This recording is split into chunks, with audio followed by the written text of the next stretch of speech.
तो दोस्तों कोटक बैंक ने अपने क्वार्टर 3 के नंबर को डिस्क्लोज कर दिया है। तो चलिए देखते हैं क्या है क्वार्टर 3 के नंबर्स के अंदर और मार्केट का जो एस्टीमेट है उसके साथ कंपेयर करके देखते हैं कंपनी के जो नंबर है क्या मार्केट के एस्टीमेट को बीट कर पाया कि नहीं कर पाया। तो डाटाबेस के लिए क्रोस में दिया गया है। पिछले क्वार्टर की बात करें तो पिछले क्वार्टर में कंपनी ने 21,559 करोड़ के आसपास का रेवेन्यू जनरेट किया था। पिछले साल 18,371 करोड़, जबकि अभी देखें तो बढ़ के 24,083 करोड़ के आसपास आपको देखने को मिल रहा है। तो साल दर साल देखें तो साल दर साल कंपनी के जो रेवेन्यू है, टोटल इनकम है, उसके अंदर एक बेहतरीन तेजी आपको देखने को मिले। अप्रोक्सीमेटली 33% के आसपास की तेजी आपको देखने को मिले। वहीं अगर क्वार्टर जाते हैं तो क्वार्टर भी कंपनी के जो रेवेन्यू है उसके अंदर एक बेहतरीन तेजी आपको देखने को मिले। आपको बता दूं इंटरेस्ट इनकम की बात कर लेते हैं तो देखिए पिछले क्वार्टर में कंपनी का इंटरेस्ट इनकम 13,716 करोड़ के आसपास, पिछले साल 11,011 करोड़, अभी देखें तो बढ़ के 14,494 करोड़ के आसपास आपको देखने को मिल रहा है। तो साल दर साल देखें तो साल दर साल कंपनी का जो इंटरेस्ट इनकम है वो आपको 30% के आसपास बढ़ता हुआ देखने को मिला है। जबकि क्वार्टर जाते हैं तो क्वार्टर भी कंपनी के इंटरेस्ट इनकम के अंदर एक अच्छी खासी तेजी आपको देखने को मिला। आपको बता दूं कंपनी का जो NII है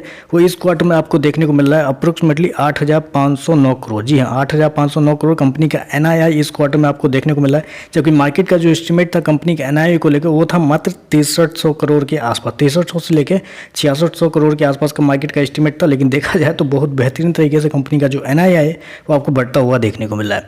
चलिए कंपनी का एक्सपेंस क्या है वो देख लेते हैं। पिछले क्वार्टर की बात करें तो पिछले क्वार्टर में कंपनी ने 15,216 करोड़ खर्च किए थे। पिछले साल 12,998 करोड़, अभी देखें तो कंपनी खर्चे 17,807 करोड़ के आसपास आपको देखने को मिले। तो कंपनी के खर्चे देखें तो कंपनी के खर्चे भी कुछ हद तक ठीक ठाक ही है। थोड़ा सा कंपनी ने ज़्यादा किया है, लेकिन चलिए देख लेते हैं कंपनी का प्रॉफिट क्या है वो, क्योंकि other expense policy holder surrender expense जो है इसमें कंपनी ने थोड़े से इस क्वार्टर में ज़्यादा खर्च कर दिए।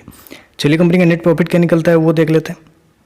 तो पिछले क्वार्टर की बात करें तो पिछले क्वार्टर में 4,461 करोड़ का प्रॉफिट था। पिछले साल 3,995 करोड़, अभी देखें तो बढ़ के 4,264 करोड़ के आसपास आपको देखने को मिला। तो साल दर साल देखें तो साल दर साल कंपनी की जो प्रॉफिट है उसके अंदर एक अच्छी खासी तेजी आपको देखने को मिली। अप्रोक्सीमेटली बोल सकते हैं 6% के आसपास का जंप आपको देखने को मिल रहा है।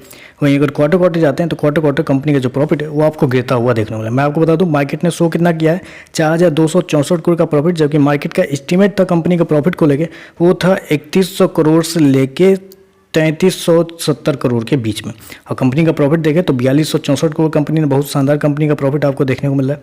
चलिए कंपनी के EPS और NPA क्या है वो देख लेते हैं। तो NPA की बात कर ले, पिछले क्वार्टर में कंपनी का NPA ग्रॉस NPA 1.69 था, पिछले साल 1.91, अभी देखें तो गिर के 1.68 के आसपास है।